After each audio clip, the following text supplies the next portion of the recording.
Welcome back to Pen and Prosper, a podcast where JT Lawrence is coaching me, Melissa Delport, to be a six-figure author, and we are putting it on the internet.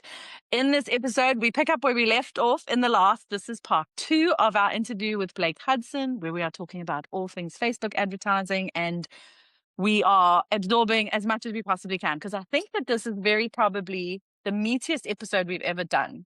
Yeah, Not just in terms of length, but in terms of like everything. content. We're not just talking about Facebook ads.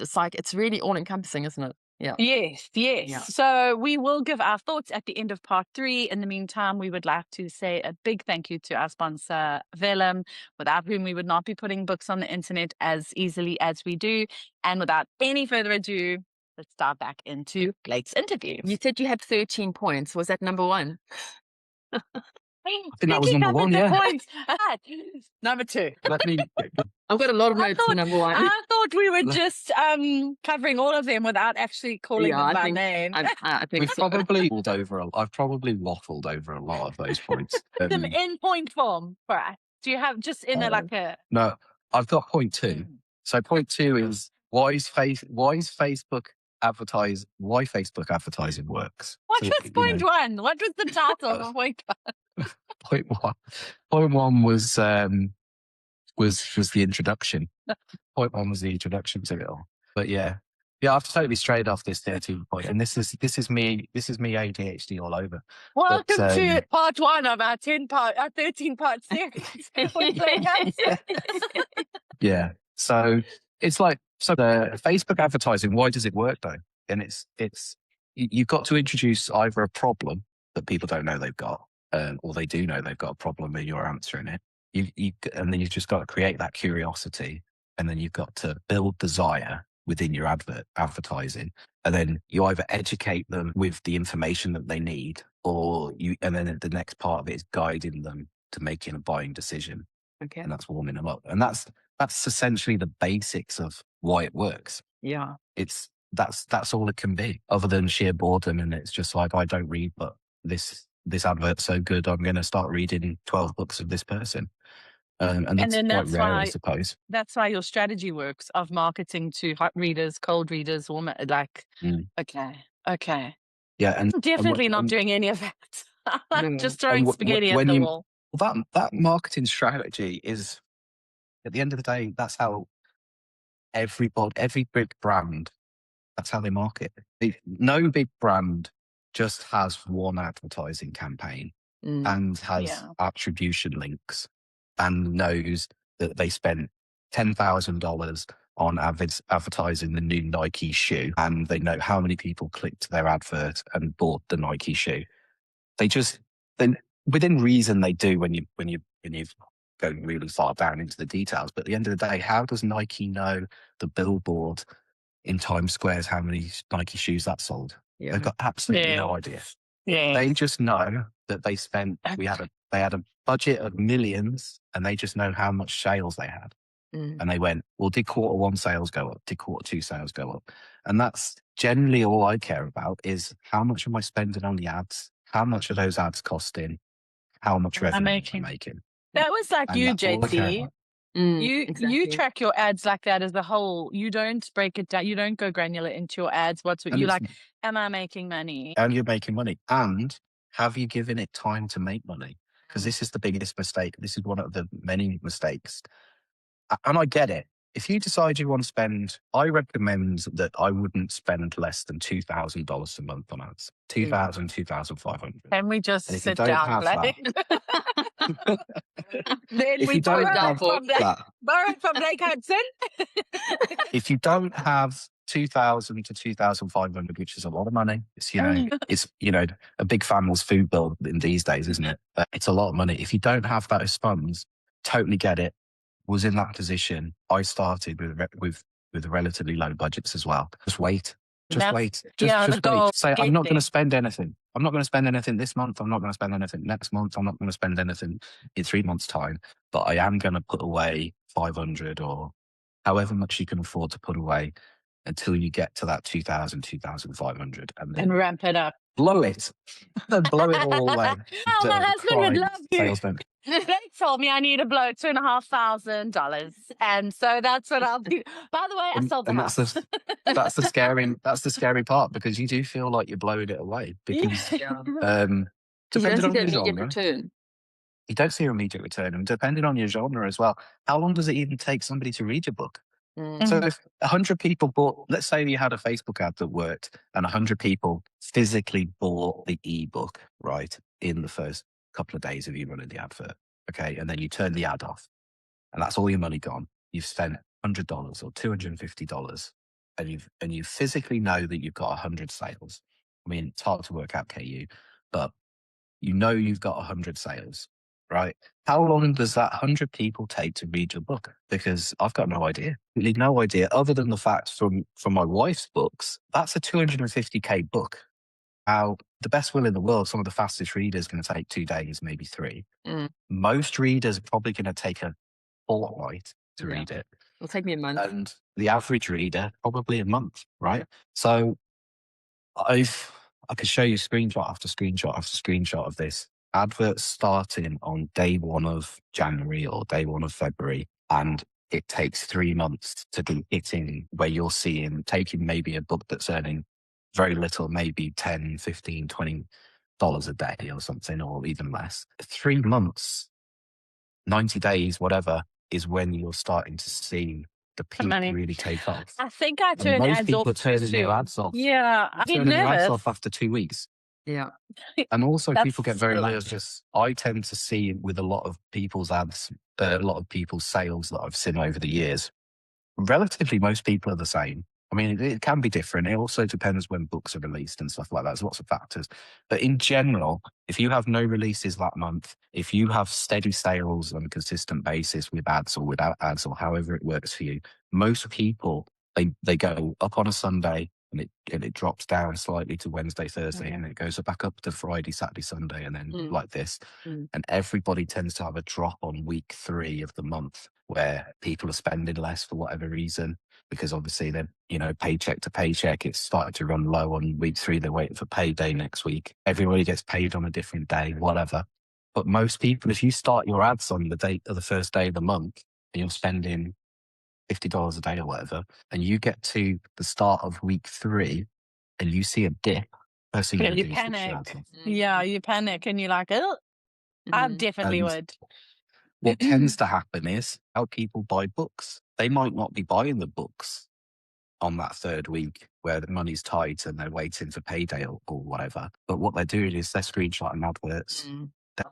However it is that they Yeah. record, You're still planting the seed. You're planting the seed. And what you'll find is week 4, Sunday hits, it blows the rest of the month away, or hopefully. Yeah. And you're like, oh, wow, okay, we're back on track. And then that's when you increase your budget. And then you wait for the end of month 2, and it gets the end of month 2, and hopefully it's spiked again. That's when you increase your budget, and so forth, and just keep going until you get to where you're comfortable, or money runs out and you cry. Curse the name. And you curse, and you're like, oh, what are we doing? me 6 months from now with like the worst ad the world has ever known. It's fine. It takes ages for it to switch on. Taking time. And Hudson was like, but we sold the house. Yeah, we sold the house. Point 3, though, is what we've covered a lot, I think, during my waffling, and that is the market awareness pyramid, which sounds like a dodgy pyramid scheme, right? It sounds like, what's this? And that's when I'm talking about hot and cold and warm and frozen customers. The pyramid is in general marketing terms. So when I'm watching all this information that's totally free out there, you don't need to pay somebody for it and all this sort of stuff. All marketing works on this basis. With all corporate marketing, it's all the gurus. They're all talking the same language, and their pyramid it's usually 3 to 5% at the top of that pyramid are your ready buyers. They aren't people you've got a hard sell to. They're people that are insatiable looking for books. From our case, they're just ready to go. They're hot, ready to go. And then the next level of the pyramid is like sort of like their information gathering, researching book readers. That you're talking anywhere between 17 and 20% of those. So you've really got to tailor your ads to those 2 specifics, and you'll do really well on those 2 specifics, because They're ready to, you got the hot buyers and you've got people who are looking for the information. They're looking to buy. They're looking for a problem to solve. You got to put that information right there in their face and tailor your ad to that. Just a generic ad of this is the best selling book of all time, or, this is fantastic, amazing book. You read it, your hot buyers will buy it and you can do okay with those, but you want to get all those other people. Yeah. I mean, going from 3% of a pyramid of buyers to 17 to 20%, just think how many that is, right? So, and then the next level of the pyramid down is about another 20%, and they're sort of like problem aware buyers. So they know that they're looking for something to read, but they don't know what. They don't use Facebook as their platform of choice for reading.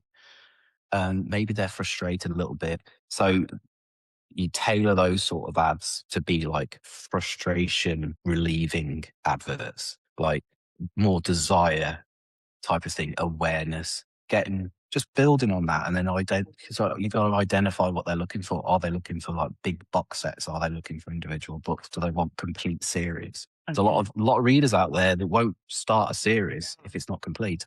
Yeah. Yes. We're in that Netflix binge culture. Mm. Yes. Right? If you have a complete series, tell them. But you don't want to tell hot readers. Box sets are so much easier. My ads always work to the box sets, but getting the book once firing is a lot harder. I agree. You've also had that experience. Yeah. It's hard to get book one selling, but there's certain strategies to book one, and it's very genre specific as well. From my point of view, with paranormal romance, epic fantasy, and big series and people hate this because you're leaving money on the table in essence, right?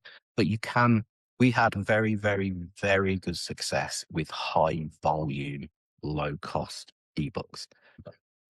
A lot of people are like, well, we've had books running for free and we've had books running for 99 cents, 99p. And we've had book ones running for $1.99, $2.99, $3.99, $4.99.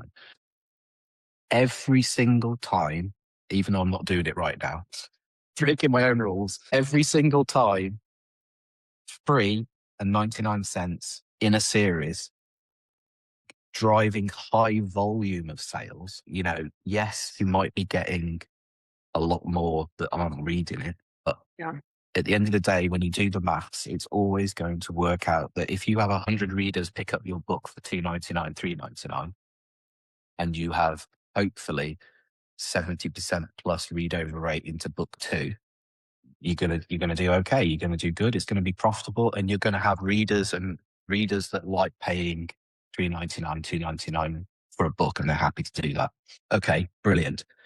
But if I'm selling a book at 99 cents and I'm getting 300 a day sold, or 300 in a month sold, compared to the 100 that bought the high value book, and out of that 370% go on to read book two because we left them on a cliffhanger and they've got to read book two, and now they're paying the full price for book two, who's winning? It's always going to be the high volume. I think Steve Hicks is of that mentality as well, of high volume. Let's get it out there, get as many as you can, because it's a numbers game that you're fighting against.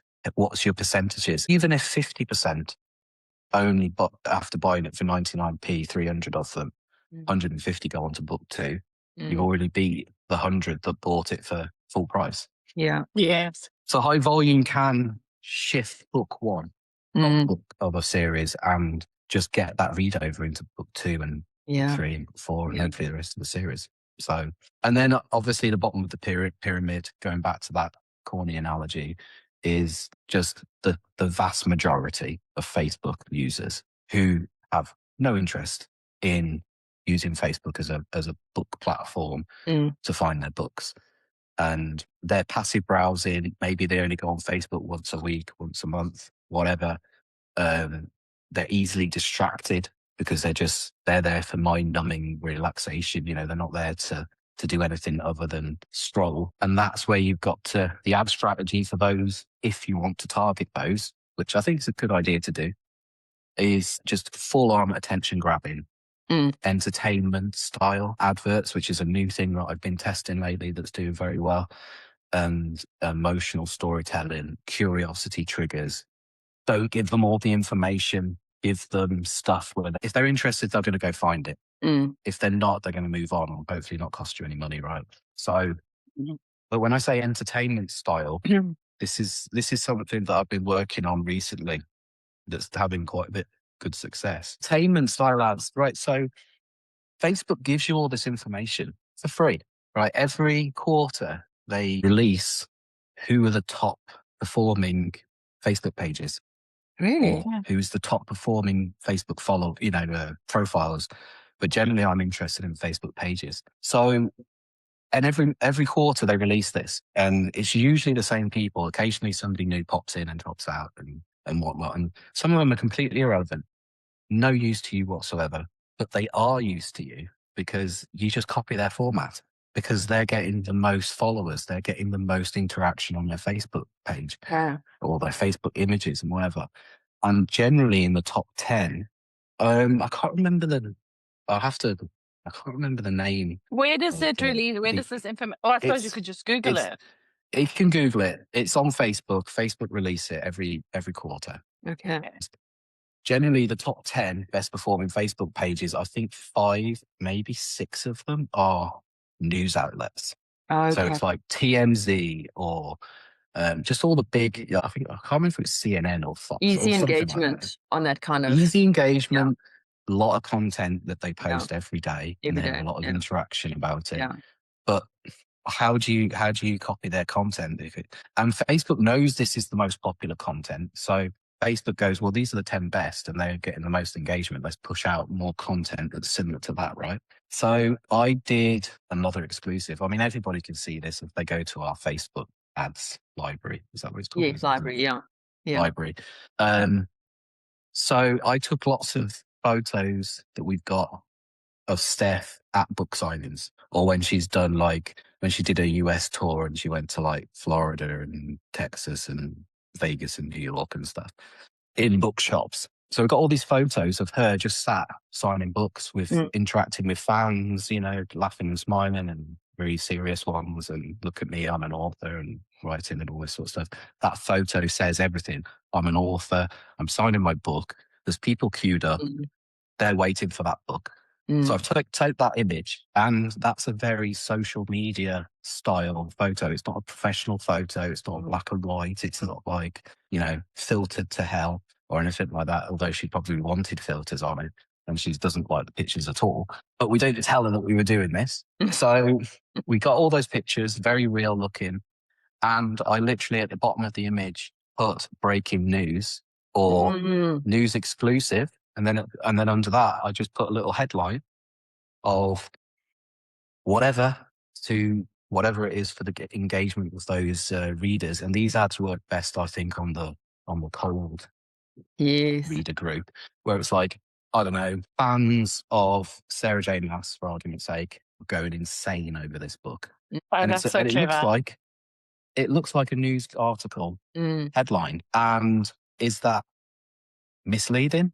I don't know, maybe. Not really. Is it cheeky? No, I don't know, maybe. Maybe Do I cheeky. care? Not really.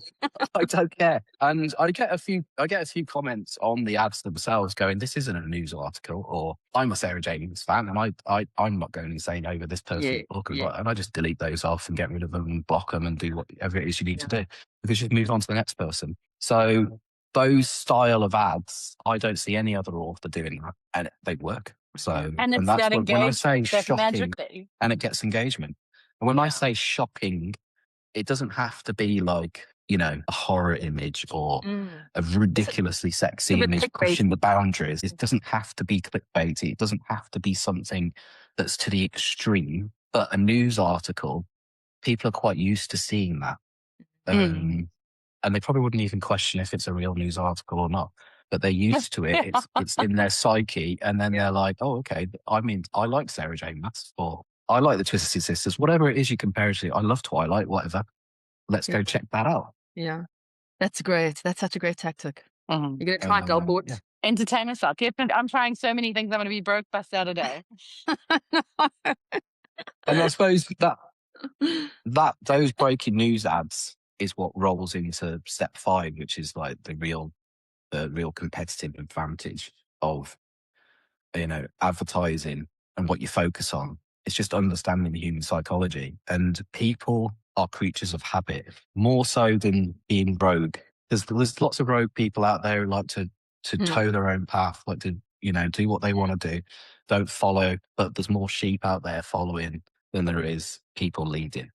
And advertise to the masses, don't advertise to the individuals, because we don't want to sell individual books. I want to sell masses of books. And I suppose this is part of this whole writing to market theory. Do you want to write a best-selling book that has never been written before, that is critically acclaimed, that is standalone, that is just so fresh, so new? It's just amazing. Yes, you do.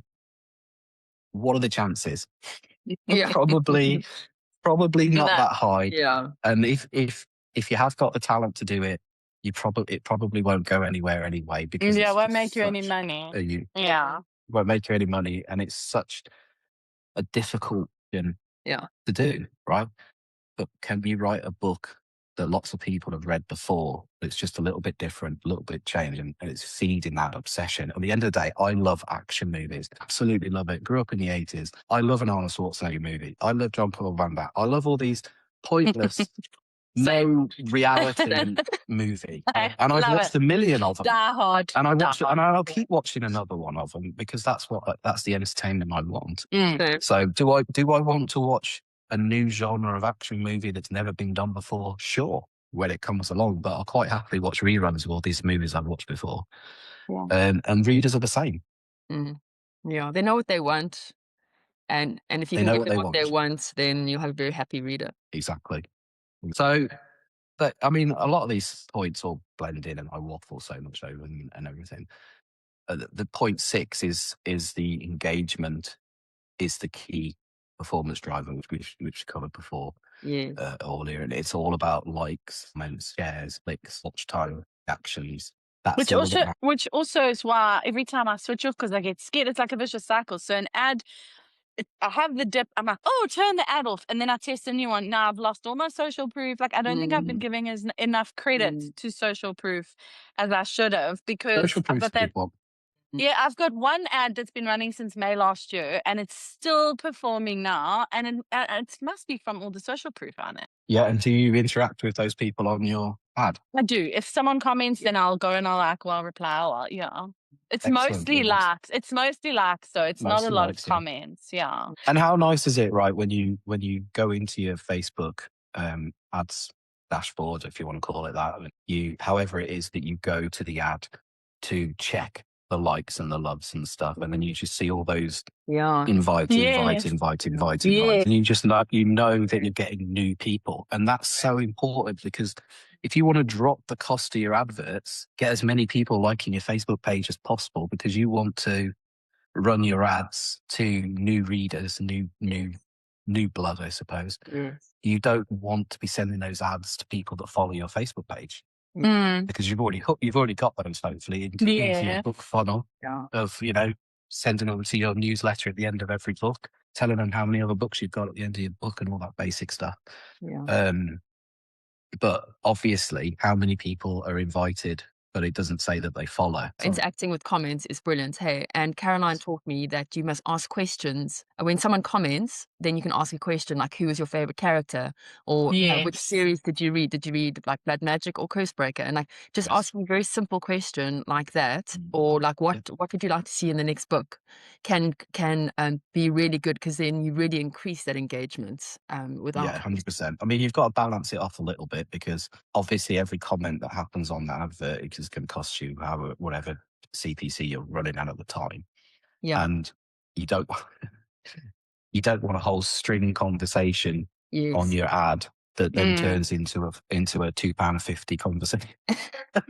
Right?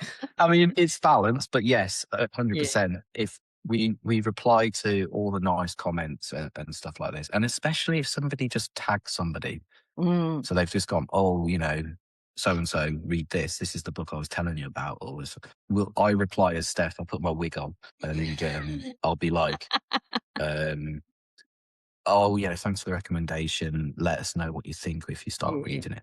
and all that sort of stuff. And engagement is key, and it'll just keep pushing that advert as the engagement. And it's great for the reader to see that there's actually a human author behind the ad, and they're just saying, "Hi, thanks for the share," or whatever. I think it's really good. Yeah, one of the whether you believe in AI or not, and I love using AI for all sorts of things. You know, even if it's just asking how long do I have this sore throat for. But if you run an advert where you're using a video of the author speaking and they're literally saying, I'm a real person, this is the book that I've written, I haven't used AI. There's a lot of AI books out there. If you want to read a book that's written by a person, this is the one for you. Okay. But said much more poetically and far better than that. That gets a fantastic amount of engagement and a fantastic amount of people, especially with the older readers. You know, 50+ readers, they just want a book written by a real person. Yeah. And they maybe not as savvy with like knowing what's AI and what's not. And they're not as savvy. And I'll be honest with you, I think AI's got to the point now where people can use it very, very, very clever. And very convincingly. You could put 3 books in front of somebody, and I don't think they'd be able to tell you which one was AI or not. Not so much in the past, but it's got to that point now, and it'll certainly supersede that point, where it'll probably do it on a very, very short prompt in the near future. But people can use AI now very well, and especially if they're an author already. If you're an author already and you know how to write a book, you can create a book with AI, and then you can edit that book that it's created, and you can make it sound human because you are a human editing it. And you can even put nuances into that AI would never do, because in theory, that nuance would be wrong. Yes. I mean, even putting a bit of wrong grammar in your book is quite human-like. It's a difficult one because Steph's dyslexic. She's got a whole story about being a dyslexic author and stuff, same as me. And she writes her books with a northern English colloquialisms, I suppose. Yes. And she doesn't write grammar correct. And especially to the American market are just like, this grammar is terrible, right? And it kind of is, but most UK readers don't even notice. Yeah. So they would never say that her books were AI. And that gives it a real human touch to it. But if an author's creating that book with AI and putting their own soul into it, I don't see anything wrong with that. But it's by the by. But I think the terrible AI books, they can sniff them out in a few paragraphs of reading it, and they don't want it. Yeah. For sure. I think that's why we're not too worried about it on the show, because we know that they'll sink to the bottom. Yeah. They will sink to the bottom. And at the end of the day, there's a lot of human-written books that sink to the bottom because they're just not very good books. Yeah, so exactly. It's kind of like, nobody's stopping terrible authors. Yes. So it's a horrible thing to say. Not all books are written the same, and not all books are equal. No. And we definitely judge books by their covers, 100%. So, I don't know. I'm not too worried about AI.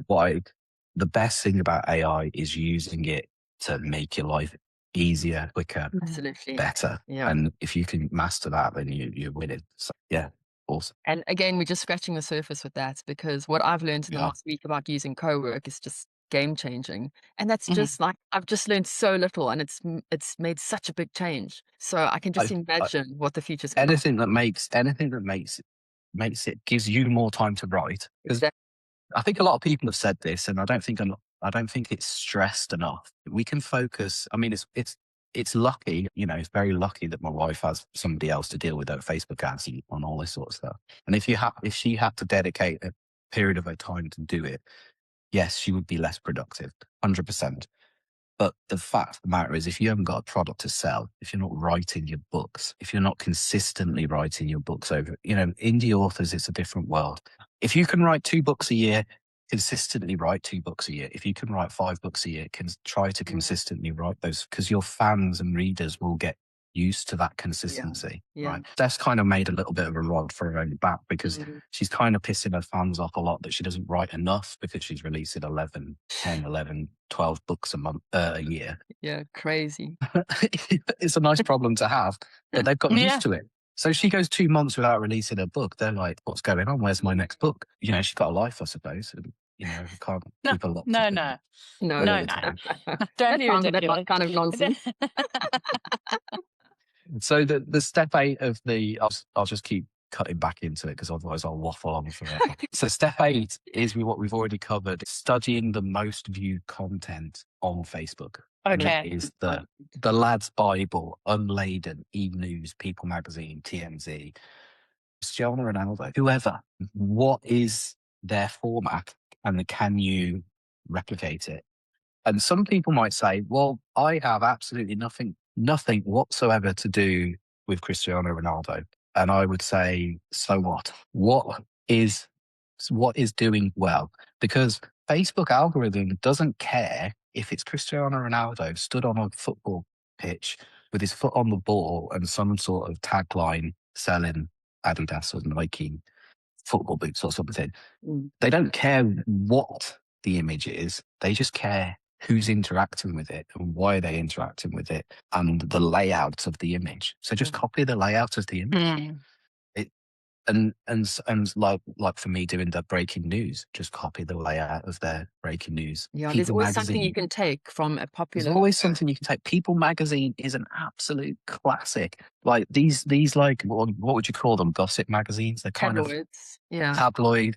They've kind of gone away a little bit, right? Because obviously people read more on their phones and tablets and stuff.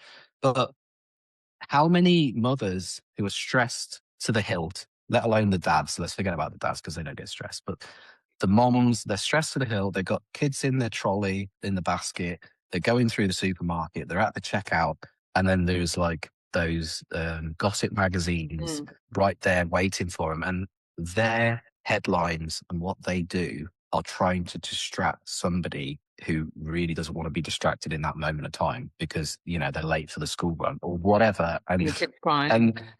And the kids crying and everything's going on and they've got to pay for this extortionate grocery bill. But yet there they are selling magazines and distracting people from that sort of high stress situation. Just take what they do.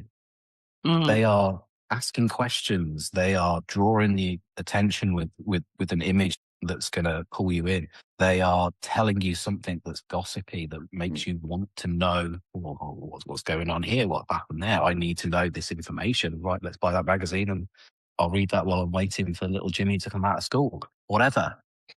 Take their information because unfortunately, I see a lot of the author world. They're just too wrapped up in themselves, and it's all right because they live their life. That they're living their author life. Yeah, and you know everything about your book, and you know everything about the storyline, and it's your baby. Nobody cares. No. That's the sad thing. Nobody cares because nobody knows about your book. Yes. And your job is to get them to know about your book and to care and to love it and to read everything else that you've written. But until they've picked up that book and bought it, they don't even know you exist. So being insular about your image and your book and everything about it, and rather than expanding to what else works, it just holds you back. Yeah, I think confidence has a lot to do with it. As soon as you have a little bit of author confidence, it really helps because then that 100%. allows you to put your face on things and Yes. lives and that kind of thing. Like 10 years I'll be ago, honest with you. Facebook Live, I'd be like, absolutely not. Yeah. That's tough. I mean, I'll be honest with you. I mean, Steph's a bit of I can't even think of the word. I'm getting worried. She's certainly not. She's certainly not an introvert, but she's a bit of a. Oh, what's the word? I can't think of it. It's she's one, but she's also the other. So she's quite happy to put herself out there. She is a bit of an anomaly in the sense. Well, yeah, she's quite happy to put herself out there, but she absolutely hates how she looks. She'll talk to anybody and everybody, but she doesn't think people want to talk to her. So she may have hopefully by the end of this year she's sold $10 million in books. If anything, that's success, right? Yeah. She still thinks the next book she's going to release is going to tank. Oh no! She's written 61, 62 books in 15 years, right? Oh. And she still thinks the next book that she's going to release is going to tank, and she's still waiting for the first reviews to come in, and she's still buying on her Facebook group, waiting for comments for people saying, I've just read it and I loved it, or I just read it and I didn't like it, because she's waiting for that I didn't like it. and she only reads 1-star reviews. No. And it's just like, the imposter syndrome is real. Sure. It's imposter syndrome. And she's anything but an imposter, but she still believes she is. So I think even the most confident of people, perceived confidence, aren't.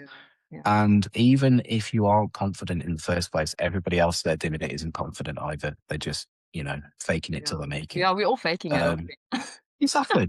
I mean, I have imposter syndrome about being. I mean, the last thing I'm ever going to say is I'm a Facebook expert. I just managed to make our Facebook adverts work, and I think if I can make them work, I think anybody can make them work. But that's not true. So you have a bit of imposter syndrome too. Yeah, exactly. Yeah, I think it's going to crash You and your tomorrow. wife are an amazing team. I know we're driving I think it's all Lamborghini, gonna honey, crash but tomorrow. do we suck? No, I'm telling you, you can make. If you want to hit 6 figures, I'm telling you, you can make 6 figures solely on book 1. Yeah. Okay. From your lips to God's ears, I am all You up can in do it. that. You get that ad strategy right, you get the book right, you get the intrigue right, the setup for the book's right, the covers are right. Everything has to be right, or does it? Thanks. Because, no pressure. or does it have to be right? Because I had a lot of terrible reviews on a book. I had a terrible blurb and a terrible cover, and it still did well because the adverts did well, and there's a big percentage of people who don't actually give it. Yeah, they're just looking for the next story. There's a lot of people who don't care. There's a lot of people. I was close.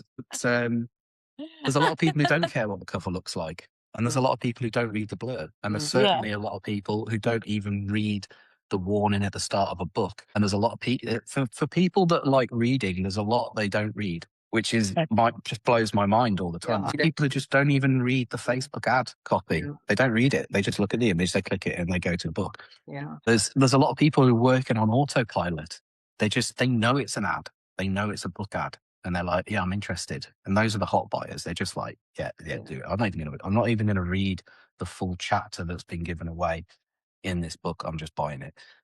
There's just all, because this is a thing. Do you put the full chapter of a book, a full paragraph of a book in the ad copy? Do you just do ad copy that has nothing? Do you do that's very blurb-ish related ad copy? And I say you do everything. Yeah, I'll try. Because do it all. You never know. For those different audience. Yes. Yeah, okay. 100%. And word of mouth is massive in our genre, for sure.